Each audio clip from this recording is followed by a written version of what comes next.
Joining me now, former director of the Domestic Policy Council under President Trump and president and CEO of the America First Policy Institute, Brooke Rollins. Brooke, it's frightening to see what's happening to our country and so quickly. We've just passed that 100-day mark. How do you see Bidenomics really reshaping the country? Thank you so much for having me, Natalie. What a joy to be with you. It really is breathtaking, the deconstruction of what was the greatest economy in the history, frankly, not just of America, but of the world, to see poverty rates dip to unprecedented numbers, to see jobs increase to numbers that we've never seen before, to see the great American dream under the Trump administration finally come to fruition for so many who had never had the chance to really have a shot at the American dream before. To see all of that in just over 100 days, just sort of poof, with huge spending bills, with huge tax raise bills, with an open border policy, with a complete step back of the great American strength on the international stage is heartbreaking, because for 4 years we fought for the American people. We put America first. And now we see the return to the left, progressive, radical race to the bottom of giving control back to a small group of elites and not putting the American people first. So that's really what we're looking at. It couldn't be more of a binary choice. And there's been a lot of comparisons between Biden and Jimmy Carter. But as President Trump says, that's not very fair to Jimmy Carter. So can you talk to us about where the country is going? Of course, we can learn a bit from the past, but we've never seen socialist policies like this before destroy the American greatness that President Trump had created. There's no doubt about it. And you know what's interesting? I'm not sure that there is a better example of that today. I mean, we have lots of examples of the destruction of our country, but I'm not sure there's a better example than this crazy critical race theory that the left is putting forward. I'm not sure America has had more of an internal threat in the last 150 years than what this is. It really is the concept of Marxism, of socialism, but instead of class versus class, it has become race versus race. And for a country that has made so much progress on lifting all Americans and giving everyone a shot at the American dream, at unifying this country, at fighting for real criminal justice reform, for school choice, for opportunity for everyone. And then to see now the big issue is pitting race against race and teaching this, not even the history of our country, but this completely different view of America, where our children are taught to hate America, the greatest country in the history of the world, where prosperity has reached unprecedented heights for everyone.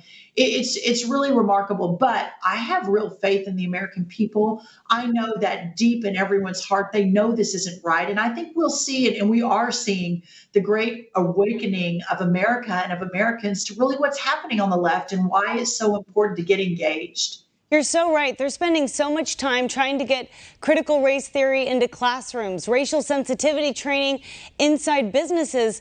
They're not spending that amount of time getting kids back into the schoolroom or getting employees back to work. As we're seeing, even right now, governors, Republican governors, they're trying to figure out a way to incentivize people to get to work. We've never seen something like that happen before.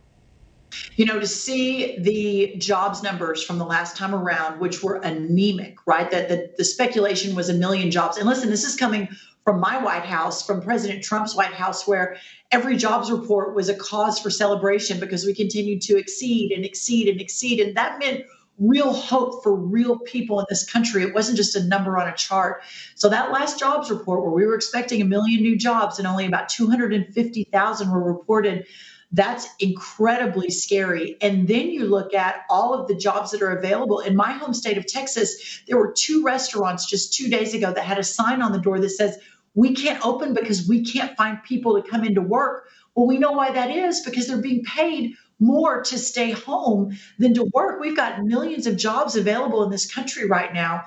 What an incredibly different view of the world, where the dignity of work under our last administration meant so much, and lifting people out of poverty meant so much. And now you have a system put into place by this current administration where people will continue to be locked into relying on the government, generations of poverty, and just continuing that cycle. It really is. I've never seen in my lifetime, and having been in public policy for almost 20 years, I've never seen two more stark, different approaches to governing and the concepts of freedom and liberty versus tyranny and dictatorship and, frankly, darkness.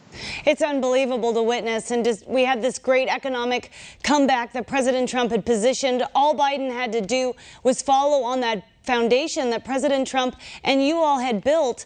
What are you working on now? Because this institute, when you launched it, was so important. President Trump, of course, spoke out about your work.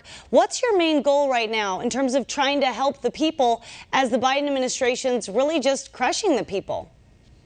So the America First Policy Institute was really born in the waning days of the Trump administration. We all had assumed we would be there another 4 years and had built out an unbelievable second-term agenda. And we were so excited about it, from the economy to healthcare to education to innovation, just every key issue that affects all Americans, and fighting for Americans first. Well, when it didn't look like we'd be there on January 21st, really the group of us, Larry Kudlow, Linda McMahon, so many of our former cabinet members and current cabinet members said, how do we keep the mission going? This is not about us. This is not about ego. This is not about one man. This is about the mission and the concept of America First that President Trump lighted a fire under and gave the nation its heart and its roar back. And I saw it firsthand. So how do we continue that moving forward? Well, America First Policy Institute is really the answer to that. We've got the best and the brightest from the White House here in Washington, with offices in Texas and Florida, and continuing the fight for America through 20 policy centers, through a litigation effort, through bringing in some of the brightest stars in the conservative leadership constellation to continue that fight moving forward. And by the way, this is not a 2-year fight. This is not in preparation for 2024. This is a 100-year battle for the soul of our country. Well, thank you, Brooke, for your work that you did in the Trump administration. I know it can seem like a lot of it's being undone, but that was still 4 years of all of our stories, the jobs that people had, to know what it felt like to have people fighting for you, working for you, believing in you. That still lives on. That spirit's still there. Keep us posted on what you're working on, because we really do want to see what you're all doing. You're all really heroes out there. Thank you so much. It's an honor to be with you. We'll see you soon.